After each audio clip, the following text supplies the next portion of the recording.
Martin North, John Adams, in the interest of people. Hello, John. Hello, sir. How are you going today? Very good. Good to see you once again. Yes. Now, you've been jolly busy writing this article. Yes. Well, look, what I decided to do over the last few weeks, my mind has slightly changed in terms of what the thesis is. So just to go back, I've been saying we have a big problem. We have the biggest debt bubble in the history of the country. At the same time, we've got the biggest debt bubble in the history of the world.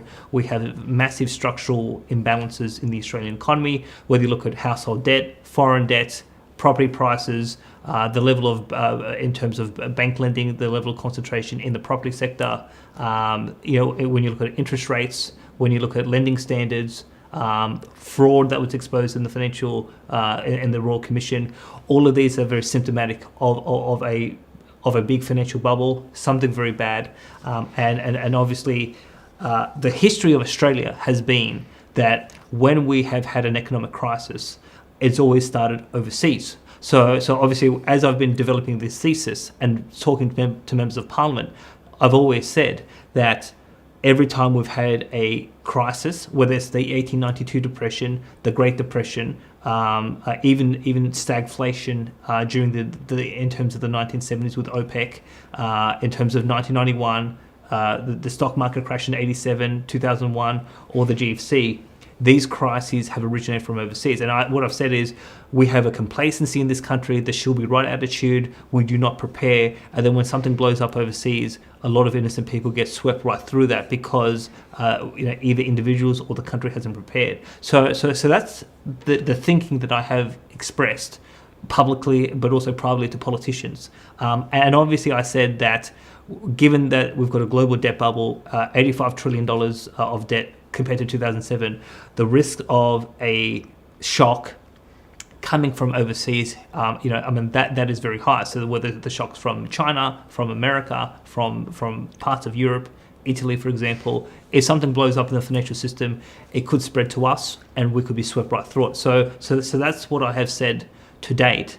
But your conversation with Eddie Hobbs, and then some of the previous conversations we've had, but some of your presentations as well, comparing Australia to Ireland, has given me pause to say, well, maybe. So we've never been the first domino in 200 years or more than 200 years, and I thought to myself, well, there is a case to make that maybe we are the first domino. And after you spoke to Eddie, I had a private conversation with Eddie on the phone, and we traded a lot of notes.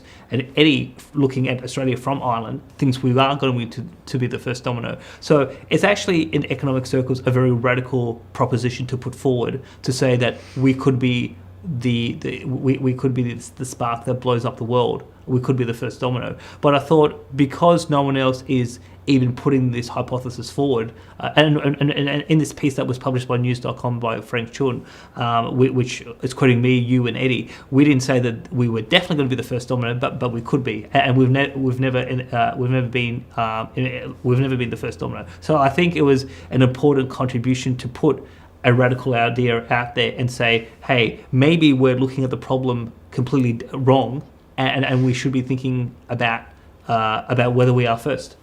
And one of the things I'd say there, John, is that most of the politicians and those in positions of authority here in Australia always will be able to point to an international crisis that created it. So they've always got plausible deniability, right? Yes. But if in fact we are going to be the entity that creates the problem in the first place, they have nowhere to hide, do they? Yes. So again, I was in a politician's office last year, and he said that the establishment, from Treasury to Reserve Bank to APRA to government to people in Parliament, they know that we have a problem. They know that they have mismanaged the economy, but they're looking for a way out, including the banks. They're looking for plausible deniability so that they themselves, the people at the top, are not held to account. So how are they going to get out of jail? They're looking for this plausible deniability strategy, and that is the shock. That is the international shock. We can say, well, we were going fine, reasonable growth, low inflation, low unemployment, everything was okay, and then all of a sudden we got whacked by a 4x2, and we never saw it coming. That is what the establishment's trying to do. They have their buddies in the media.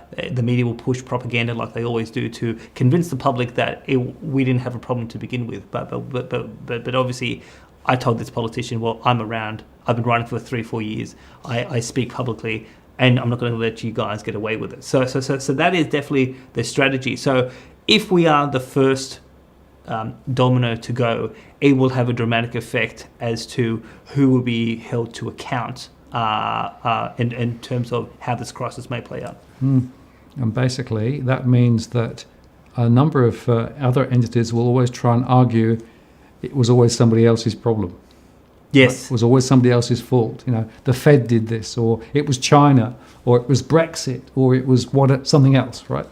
Absolutely. So we are seeing some signs of global growth slowing, but nothing has blown up overseas. So just to give you through like a few examples I've got written down here. So 1892, the shock was Barings Bank in London in 1890. Barings had made some bad investments in Argentina. The Argentinians had defaulted. They nearly took Barings Bank down, and then that bank had to be recapitalised by the other banks in London, and that resulted in a massive contraction of credit coming into Australia, and that's what caused the 1892 depression. When you look at the Great Depression, obviously the stock market crashed in 1929 in New York, and then you had one key bank in Vienna defaulting in 1931, and that caused the depression in Europe and spread right throughout to us. Obviously, in terms of OPEC, I would say it's the closing of the gold convertibility window by Nixon, but then obviously there was the formation of OPEC and this cartel behavior to really drive up the price of oil, caused massive amounts of inflation at a time we had low growth in terms of the 1970s.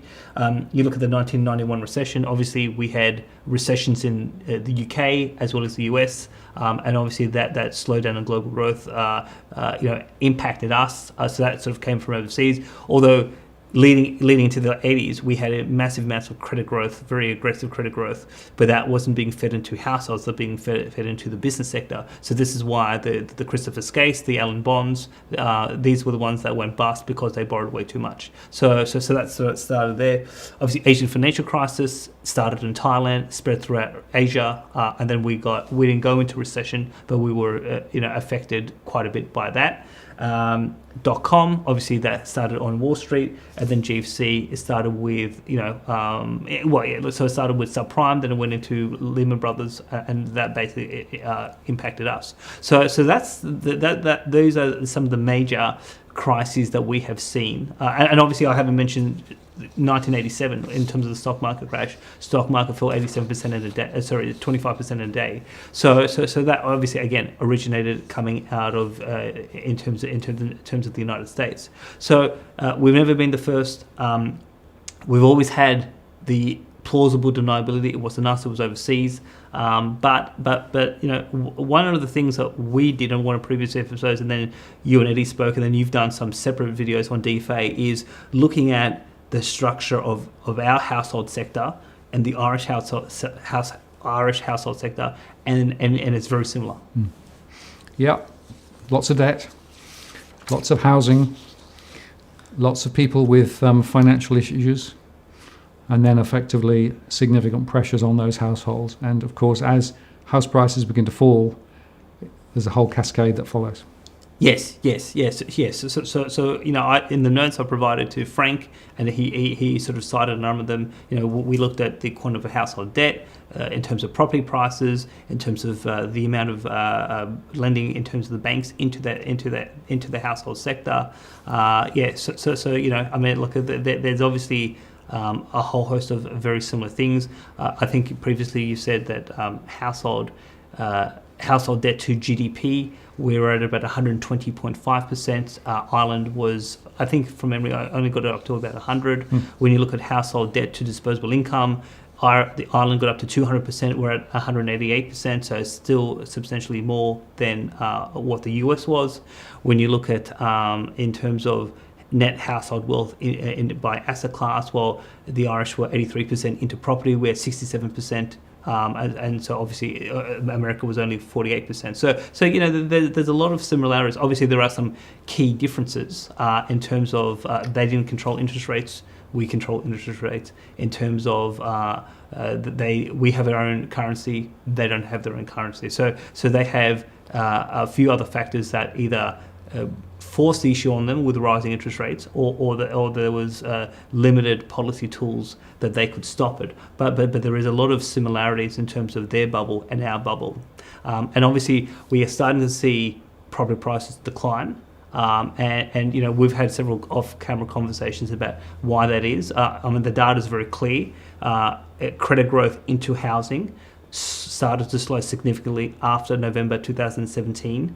From March of 2017, APRA announced the cap on interest-only loans. You saw a slight downtick in investor loans, but there was a compensation in terms of a slight uptick in owner-occupier loans, but the overall rate was fairly consistent between March and November. But after November, it plummeted, and so I have concluded that the Royal Commission, played a significant factor. We saw through the Royal Commission systemic levels of mortgage fraud, whether it's in terms of the HEM, in terms of a few other factors there. And basically that has been the catalyst. Now, I had a conversation 2 days ago with someone who has unique insights and access into one of the big four banks, and basically because before the formal announcement of the Royal Commission, there was a lot of rumours in Parliament that a Royal Commission was coming. Everyone knew it. Obviously, the bank lobbies were all over Parliament. So during that period of November 2017, headquarters for one of the big four banks started issuing letters to the state managers and started saying, you need to clean up the mortgages, you need to stop effectively the fraud. So this is the catalyst for why property prices are coming down. And obviously we're starting to see the ABC reports today that in the last 12 months, construction jobs 40,000 construction jobs has been lost in the last 12 months. And so the question from here is, does it stabilise? With property prices falling, with certain developments being banded, certain development companies going bust, we're seeing a contraction in discretionary spending like cars. If you want to call it the negative or the reverse wealth effect. So the question is, does this stabilise or does it unravel? Now, what did Eddie say? That prices in Ireland went 5, 10, and then it plummeted. And so I've had several conversations with Eddie, and we've traded some notes around what did you see anecdotally that we should be looking for in Australia that will give us an indication that this is not going to stabilise, but it's going to pancake, it's going to implode upon itself. So I've got a bit of a checklist that I'm looking for in terms of potential indicators. So I don't think we can definitively say that it is going to pancake, but I think one of the key things that he has emphasised quite a bit is psychology. Do people remain calm? Do people panic? If people have put their life savings into a property, massive amounts of debt, and then they start to get into negative equity, they may start to either lose their job or get cut back on hours. Can they service that debt? Do they remain calm? Are they going to continue to spend, continue to borrow, or will it be a self-fulfilling prophecy, and will it sort of end in a tailspin? And that is the $64 million question. But if Ed is convinced that we will unravel. And so Shane Oliver in this piece basically said that we will have peak to trough in Sydney at 25% and it'll stabilise. Well, Eddie sent me, after the piece got published, Eddie sent me a message and saying what the establishment like AMP don't understand is the level of panic that will happen if property prices fell 25%. Yeah, and I'm seeing some of this in my surveys, right? So where prices started to slide, people were saying, we're not too worried about it. 5% down, 10% down. But once we got above 10%, people were a little bit more concerned, right? But there seems to be a bit of a watershed at about 20%, right? Once you get into that 20% and below, remember that a lot of people will have bought properties with a mortgage of 80% or 85%. So they're actually quite often in negative equity, right? And that suddenly means that, of course, all that money they put in has disappeared. Yes. Right? So that's the critical first point. The second point is then people start thinking, shit, I better get out quickly and try and sell, because if I don't sell, I'm going to lose more equity. Yes. And we're starting to see that in our latest surveys. We actually showed that in our surveys from 3 or 4 weeks ago, that now more people, particularly down traders, are saying, I need to sell. And I'm prepared to drop my price to get out. And so that momentum continues to build further. And so I have my doubts as to whether it's feasible to put the brakes on at 20% or 25%, right?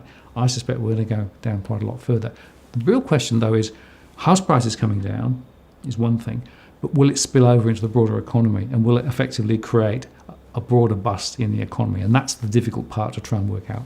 Yes. Now, one of the things that some of the establishment economists are saying is, well, I can't see the shock. So a lot of people are saying, and obviously it makes intuitive sense, that if you've got a big debt bubble and you raise interest rates, just like in the lead up to the GFC, that's going to bust. Some people are saying another shock could be unemployment. But we saw a slight uptick today in unemployment in New South Wales and Victoria, but it's still too early to say that there's a systemic problem with unemployment. So they're going, well, where's the shock? Now, I would say that we probably have seen 3 shocks that the mainstream really haven't picked up. One was the Royal Commission, because that's affected credit growth.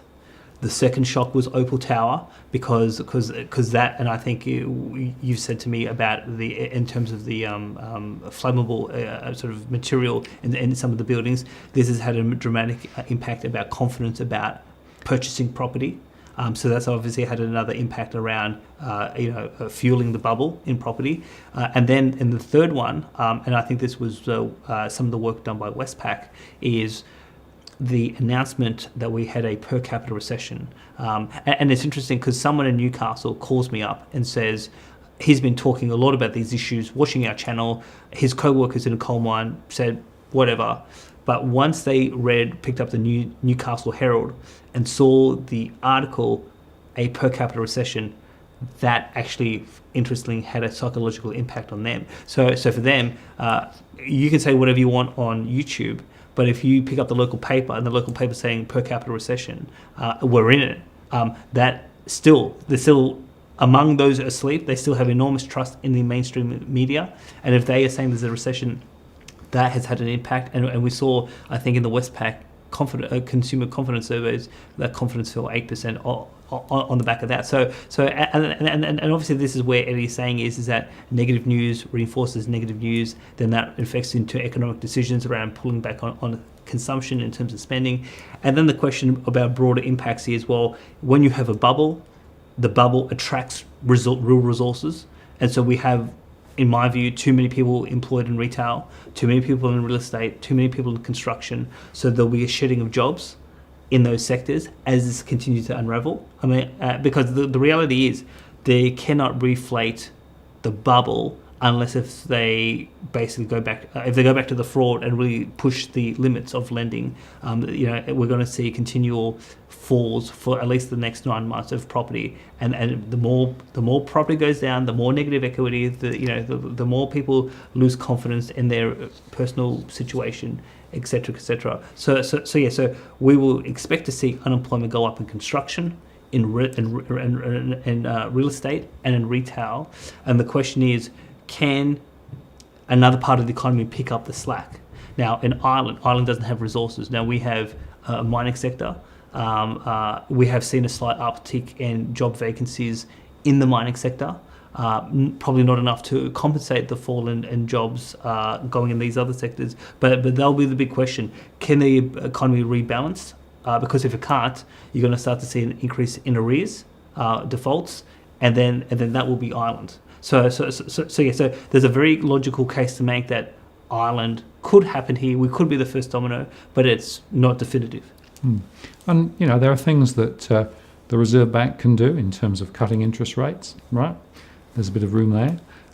They could decide to loosen the credit taps a bit more and go back to much looser standards. Some would say fraudulent standards, right? Although the regulators don't seem to want to do that at the moment. But I'm quite intrigued by the broader impacts of the fact that home prices are falling. And the home price index that came out this time around from the ABS made a point that $133 billion is wiped off the value of property in Australia, right? That's the third quarter that's happened, right? That's a really significant thing because people have been used to property always going up.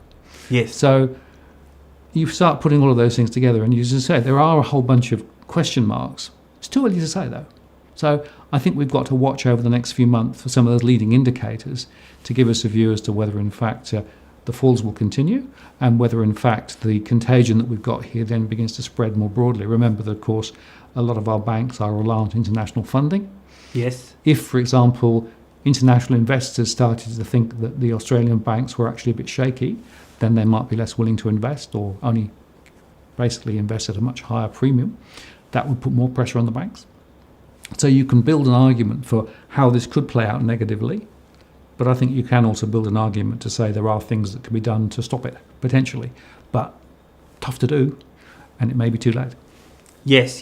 Yeah, one of the things that a lot of people don't appreciate is that gross foreign debt is about 2.3 trillion. Half a trillion is 90-day debt. So we are heavily exposed to international credit markets. And obviously, if you think an international shock was coming, well, the foreign debt would be one of the transmission mechanisms in which it would come in. But if our banks are in trouble, that could be one of the transmission mechanisms that it could go out.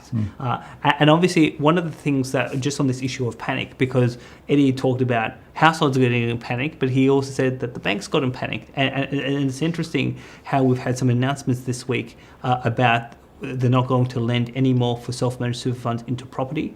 I have heard examples of certain people either being forced to liquidate their properties because of their debt position, or being called in to have credit reviews. So we are seeing more caution from the banks. I mean, is that caution sufficient to say panic? But if property prices continue to fall, and a lot of these loans get into negative equity, I think the banks are going to become more nervous, pull back on credit more. This is exactly what happened to Ireland. Self-fulfilling prophecy, and then obviously you will start to see some massive issues with mortgage-backed securities, and then the question will be will the government step in, or the Reserve Bank step in to boost the MBS off? What is the cost of that? What's it going to do to public sector debt? What's it going to do to foreign debt? What's it going to do to the value of the dollar, confidence in our economic circumstances?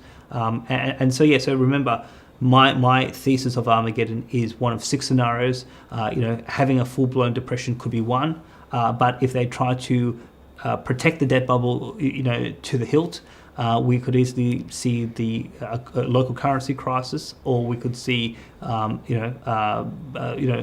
we could see us having a balance of payments crisis, and maybe, as certain economists in Melbourne have said, we could potentially default on the foreign debt. So, what do you think will be the top 2 or 3 indicators that we should be watching now at this point, right, to know whether in fact we're going to get into deeper difficulty? Are there things we should be watching specifically? So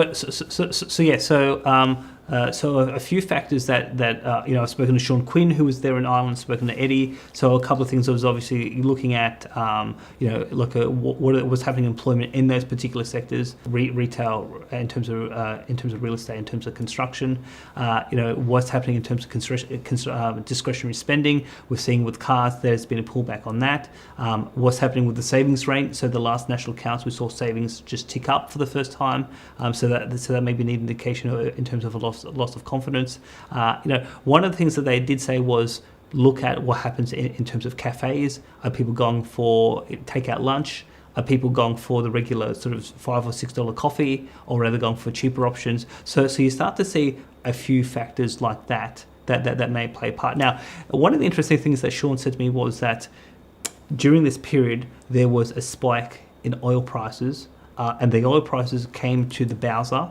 And that actually had a massive impact on the budgets in terms of households in 2007. So the question is there another non-debt, non-property shock that could affect in terms of household budgets that could really squeeze people? Because households, other than the debt, they're being squeezed in a whole host of different angles. Well, it could well be that the drought. Now, if you go to the local supermarket, fruit and veg and meat are very high prices, and that could be the equivalent of the oil price shock that the Irish saw, that we're seeing that, because ultimately Armageddon is when people default on debt. So if they're being squeezed in their day-to-day costs, that means that they've got less dollars, because everyone's got to eat, everyone's still got to travel in their car. So if they're being squeezed in other parts of their household budget, and that's going to make them less able to meet their debt servicing costs, would that again could be a contributing factor to the ability to service some of these debts. I have to say I hadn't thought about the drought and the impact of the drought, but it is actually quite profound in many parts of Australia at the moment, right? And I'm also thinking that other things that I'm seeing in my surveys, we know the price of electricity is a real issue, right? We know that childcare costs are a real issue. And we also know that healthcare costs are a real issue, and particularly healthcare relating to insurance premiums for private health cover. So, yes, and so just on that, so obviously a lot of the conversation we've had today is that we've got a lot of debt in property, but I mean, it has been raised by Bob Catter in Parliament, but we also saw some of this in the Royal Commission. There has been substantial amounts of debt being pumped into farm properties. So obviously, if the drought continues, if these people can't generate income to service these loans, if there is no sort of drought assistance or to meet these debt obligations from government, there could well be examples of an increase of arrears or defaults in the farm sector if the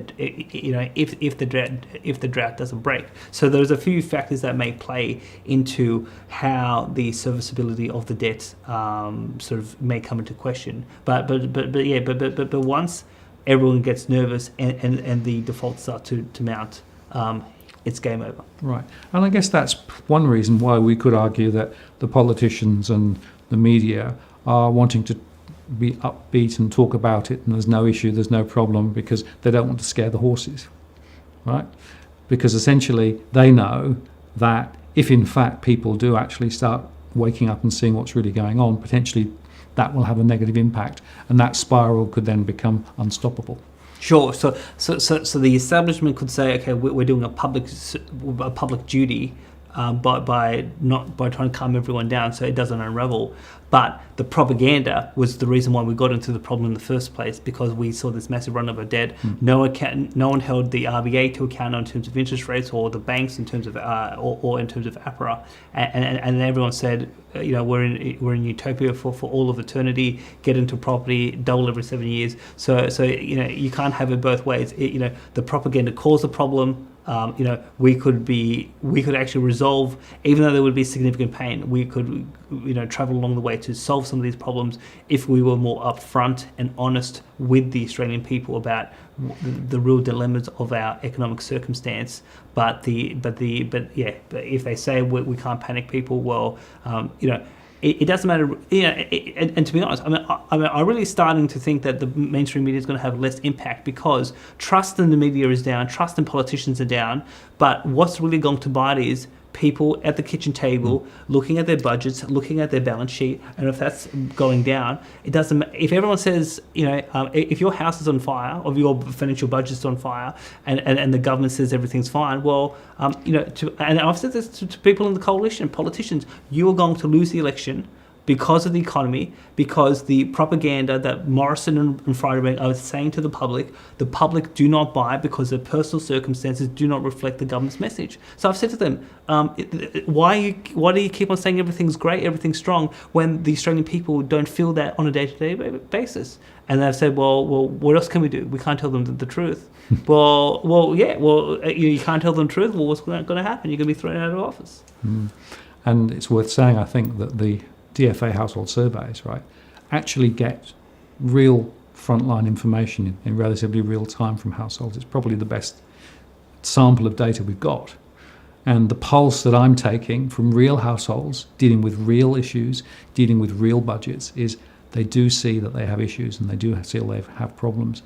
And the feedback that I come from those surveys is they don't understand why those in power, those in authority, can't see it from their perspective. It's like different world.